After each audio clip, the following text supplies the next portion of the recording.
Thank you very much. It is an honor to be here, and what a wonderful place to be for Battleground, Texas. And Clear Lake Tea Party has been so kind to me. I want to thank all of you that are members from Clear Lake, like Dale and Mary, and I know that we're not supposed to be campaigning or talking about different offices today, I think, and I'm not going to mention in mind that I'm running for Railroad Commissioner, which takes care of oil and gas, wouldn't dare, but the Constitution is very important. What's amazing to me is I'm supposed to pick a part of the Constitution as reason that I'm running for Railroad Commissioner.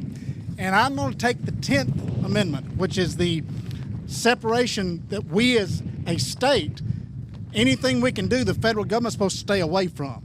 The federal government is supposed to do only what the states cannot do. And my goodness, hadn't that been changed around by the experience we've seen from Washington, D.C.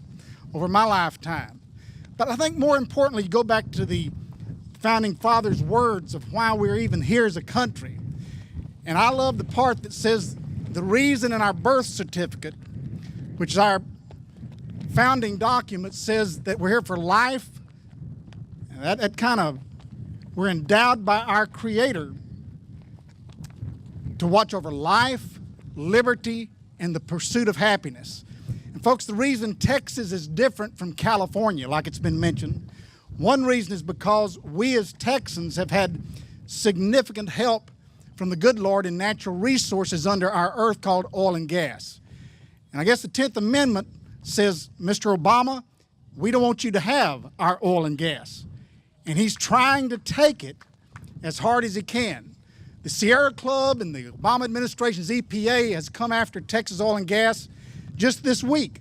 They declared 1,400 acres in deep East Texas as an Endangered Species Act for 2 plants, not animals. They've got the prairie chicken up in the panhandle. They've kept oil and gas from being explored. They're trying to shut it down by a lizard in West Texas. And believe me, when you look back at why we are not California, it's because we've had good legislators. We have good people. But let me tell you something. The United States of America goes far beyond what is just Texas. The United States of America, just think of this. Of the places on planet Earth, the second richest place on planet Earth is Western Europe. The first richest is the United States of America. And this is 4% of the world's population that's invented the internet, the telephone. We've invented all the airplanes. Why only 4%? Why is it there? And I think it's because God has granted us freedoms to do. Understand, here's why I believe it says, because our document, our birth certificate says endowed by our Creator with certain inalienable rights. Now that's different from any other country. You ever thought about that? They always give the power to some group of men or a dictator. Our Constitution, our Declaration of Independence, is the only document, and it's the only one, by the way, after hundreds of years, the longest lasting Constitution on planet Earth.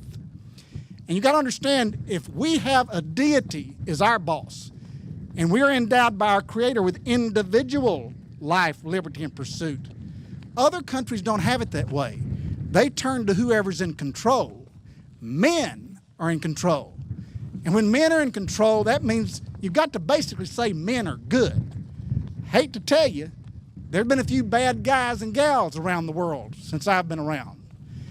And we as Americans are supposed to get our marching orders directly from the Father, directed to us, and the politicians answer to us. Do you see the difference in our Constitution and the others? There, the leaders tell the folks what to do.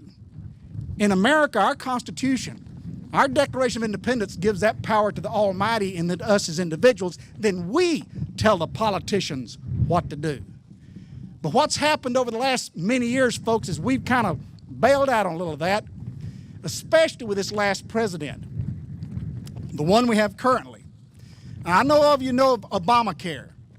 That's an attempt by the federal government to take over our medical community, our entire healthcare system, and make socialized medicine in America. Now, understand, we have the finest medical system in the history of planet Earth in this country. It isn't perfect, but it's the best planet Earth has ever seen. And we're just about to socialize it out to Mr. Obama's plan. Secondly, they're coming after our money. Now, you may not be as familiar as I am, and maybe some of the folks in the financial business that know about Chris Dodd and Barney Frank's Financial Institutions Act. Well, it tells all the world that the finance of the country is now under that Chris Dodd Act. The government has taken over our money. Now, they've been running it for a pretty good while, but under the Frank Dodd Amendment, basically what the Federal Reserve has told all our banks that they can't pay you over 1%. Literally, through 2014, the Federal Reserve has set the cap and they can't pay you.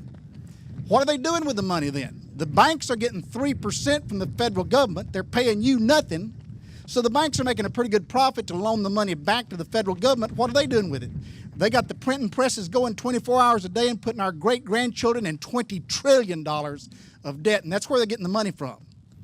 Now, that's the federal government under Obama that is taking our money away from our great-grandchildren. And we're sitting here getting nothing for it, and the banks are getting 3% for it, and they're just printing the money out. Now, when it's going to hit the fan is whenever we finally run out of money from our pockets, and at 3%, we're going to turn to China or to some other country and say, hey, you need to buy our government notes to keep our debt afloat. And you know what they're going to tell us? They're going to say, hey, we'll buy your government bonds, but you're paying us 8% for it, 9%, 10%. And that's when you see hyperinflation, and the old proverbial East Texas slang says it's going to hit the fan. Okay? That's two areas. What another area that people, I don't think, really understand is Mr. Obama is coming after Texas especially. Now, you've got the medical system, you've got the monetary system, and what did I start with is the greatest natural resource God has ever given any state that He has blessed Texas. We have more oil and gas, God's gift to us in Texas, and after 14 years in the Texas legislature, I finally started thinking about why. Why does Texas not have a state income tax? You ever thought of that? Why do we not have to have a state income tax? Why is it we, Talmadge, Heflin, Joe Nixon, I, and some others, about 2004, passed a tort reform act? I remember in one of Mr. Obama's State of the Unions, he said, we need to experiment with a tort reform act to see if it'll make any difference, which is frivolous lawsuits, put a cap on it, and we did it for medical care, for hospitals, because doctors were getting sued. You didn't get, trial lawyers were lined up with lawsuits every time somebody got a pimple on their toe in the hospital, and the doctor would get sued, and your medical costs go up, okay? Well, we put a cap of tort reform back in 2004. Now, Mr. Obama said in his former State of the Union address, said, I'd like for somebody to experiment with it. Don't have to. Done it. Been there, done that in Texas. The year after we passed tort reform for medical coverage in the state of Texas, 175 doctors moved to New York City. 172 doctors moved to California. 1,932 doctors moved to Texas the year after lawsuit reform was passed. Okay? So we in Texas, Mr. Obama, can tell you been there, done that, and it works. Limiting, giving people freedom, people to control what they do, keeping the lawyers out of our pocketbooks. Then we also in Texas don't have income tax. We have lawsuit reform, and we've been able to pass a lot of the items that a lot of people say you shouldn't mix moral and fiscal issues. You've heard that argument before? I mean, we kick politics out of the church house, kick God out of the clubhouse, and we can't figure out why we have a godless, ignorant society out here that don't know what they're doing when they go to the polls to vote. Right? Well, folks, we as Americans have got to get back to the part, and I'm preaching to the choir. Understand that it looks like today there's not many that showed up. Let me tell you, when we're 7 months out from a primary, this is fantastic. Because let me tell you something. Because you were here today, I believe this with all my heart, you either believe that this country was endowed by our Creator with certain inalienable rights, which means that if you believe that there is a God, which I do, then because you're here, you're hearing a message. And you're hearing the message of what's happening in our country. And you're hearing the message from your congressman, from other people, elected officials. And you're hearing the message that we must fight back. We're under attack. And I can tell you that we're under attack at least on our natural resources. Tell you some easy ways you can figure that one out. There's a lizard out in the West Texas, And they've tried to shut down the EPA through the Sierra Club, who sues under the Endangered Species Act, and they've shut down thousands of acres for oil and gas exploration. Been fighting that a while. Then there's the prairie chicken up in the Panhandle. They tried to shut that down. Then there's now, this week, September 11th, which is just a week ago, in East Texas, where I live, because of two plants, they shut down over 1,400 acres to the Endangered Species Act. Now, folks, it don't take a rocket scientist, but whenever our president's EPA and the Forest and Naturalization Service comes in, the Forest Service, and tries to shut down oil and gas exploration in the state of Texas, there's a problem there. And the problem is most people don't realize this is going on. Let's see, they're shutting down our medical care. They're taking over our financial systems and shutting it down and indebting our grandchildren to $20 trillion of indebtedness. And now they're taking away our natural resources that are the basis that keeps Texas different from California. You understand we have a rainy day fund in Texas? You've heard everybody talking about that, bragging. You know who pays for that? Oil and gas. What happens when we lose oil and gas as an income source? We don't have a rainy day fund. We don't have lots of things. All of a sudden, you're looking at how we pay for things, you'll be talking about a state income tax. Let me tell you, it's scary. Some of you are old enough like me to remember when the federal judge took over the public education system in the state of Texas, William Wayne Justice. Well, just think of this. If your railroad commission, which I just happen to be running for, does not step in pretty soon and straighten its act out, there is very probable cause that Mr. Obama, who has shown that he wants to shut down drilling in the Gulf, he wants to stop fracking, he wants no pipelines coming anywhere near the state of Texas, and he's already, this is a good one. Up where I live, we have lignite mining. You understand what coal you've just heard on the news in the last 2 days from the EPA. Well, here's how they interpret law. Now, we talk about independence. I mean, the whole reason we're a republic. We are not a democracy. We're a republic. That means when we had their 13 states originally, and the 10th Amendment said if it ain't the federal government's business, it shouldn't be in the business. It's the state's business, right? And if you don't like things in Massachusetts, and move your rear end over to another state somewhere. And that's what I say to folks in Texas. If you don't like the way we do things there is a door out. Let me tell you, the biggest border I'm concerned about isn't necessarily between us and Mexico right now. It's between us and Washington, D.C. That's the border I hope we need to enforce. But when you come down to oil and gas, understand it's something we kind of take for granted. And if we don't consistently stand as a country, as a state, and protect that, and he continues to shut down. Here's something people don't know. 1972 was the height of production in oil and gas in the state of Texas. I want you to digest that. 1972, since then it's down. Now, part of it was the price crisis that came, but a lot of it is the federal government, the Environmental Protection Agency, and Al Gore, and I've been there from Al Gore right on through to Obama, has kept a foot on the neck of oil and gas production in these United States. And this is something my wife says I probably shouldn't talk about very much, but let me tell you, I appreciate you veterans and our soldiers, our men and our women who are standing for us right now, defending us around this earth. But what an absolute sin that we have enough natural gas and oil in the state of Texas, third largest base in the world, and we aren't even at full production, and that there may have been lives lost defending Mideast access to oil in the Persian Gulf. And when we as a state are sitting here on oil and gas that can stop our men and women from risking their lives overseas, it's more than just we should do it. We've got to do it. We've got to allow what Texas, God gave us to serve the people of Texas in these United States. The state of Texas, understand, the second richest place on planet Earth, Western Europe, as I started. First richest, United States. Get this. In the United States, we have this system of welfare. We got this system that we count who's rich, who's poor, who's poorest. Understand, we are so blessed by God that in the United States, our poorest welfare recipient, the person on the bottom of the scale, eats more red meat, is more likely to have an automobile, a telephone, a television, and an air conditioner than the average citizen of the second richest place on planet Earth, which is Western Europe. Now, I want you to digest that. We don't understand how blessed we are.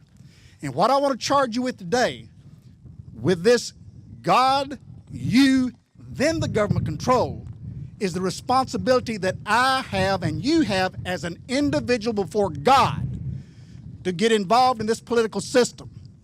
It's time we put God back in the church house, God back in the clubhouse, the courthouse, the houses of Congress, and in every instance in this state and nation.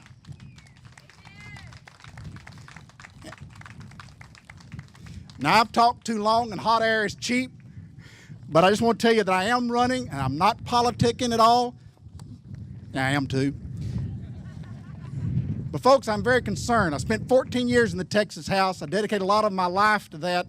You people here in this area have stood up and allowed changes. I was real honored that the National Review this week, if you'll look, had an article about Ted Cruz effect and how since Ted Cruz has got to Washington, D.C. and become the hero that he has become, that all of a sudden every politician now is guiding themselves by, I'm a Ted Cruz conservative. You heard that? Everybody's trying to brag now. And National Review this week honored very much just an article on the Ted Cruz effect. And if I've got some, just happen to have a few copies of it if you'd like to see. But it talks about that there was only one legislator, one public official in the state of Texas that when Mr. Cruz came to their legislative district, said nice things about him, introduced him, and went to the event. Only one in the entire state. And I'm amazed, and that was me. And I am humbled, appreciative, but I'm saying this is terrible. But where are we in a country today when I don't consider you, if you're running for the U.S. Senate, Congress, mayor, anything else, with the courtesy of just coming out and saying hello and thank you.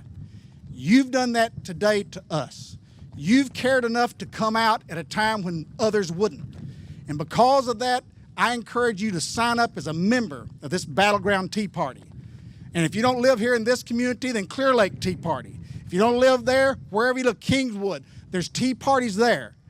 But it's time that we told the Republicans and the Democrats that we've all had way too much of taking over and telling us how government's supposed to work.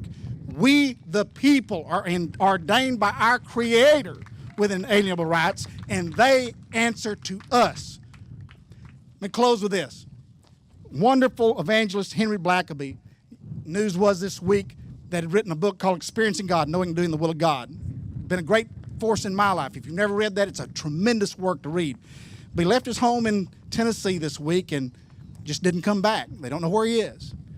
But Brother Henry told me when I first started talking about running for office about 25 years ago, I went to him and I was griping because I had 3 little girls, and Bill Clinton had done something with a lady in the White House, or a woman in the White House, that was very, very troubling to me as a daddy of 3 little girls. To sit in the church house and see so many of my friends still voting for that sucker after he was the example before my 3 little girls. And I was bad-mouthing him to the preacher, to Brother Henry. I said, Brother Henry, why did they sit there and do this? And why are they allowing this president? And he said, Wayne, let me tell you something. He said, when darkness is in control, and it does the best job it possibly can do, it's going to get darker. And you have to applaud them. They're doing exactly what they're supposed to do. Every time you get mad at President Obama or the liberals, the progressives, whatever you think is causing trouble, you have to applaud them. They're doing their job. If you don't like what's happening in this nation, this state, as I do not, then it's no light in the situation. And folks, we have got to be the light back to this nation to lead us out, because others are not leading out. And you're charged today to be the light in this community, to shine the light wherever you go. Join this Tea Party. Do whatever you can. My name is Wayne Christian. I've been in the House for about 14 years. I've been honored to serve with some good men and women. But I ask you to consider me in the primary that's coming up for Railroad Commissioner. Now, 80% of the folks go into the poll to vote for Railroad Commission and think they're running the railroads still. But they're oil and gas control in Texas. And I've expressed to you my concerns that if we lose our oil and gas to the Obama or EPA or the Sierra Club, you can shut down why Texas is different from California. My name is Wayne Christian, and my wife says not to do this, but it's a pretty good memory juggler. I'm the only Christian you'll find on the ballot, okay? Thank you for letting me visit with you today. God bless you.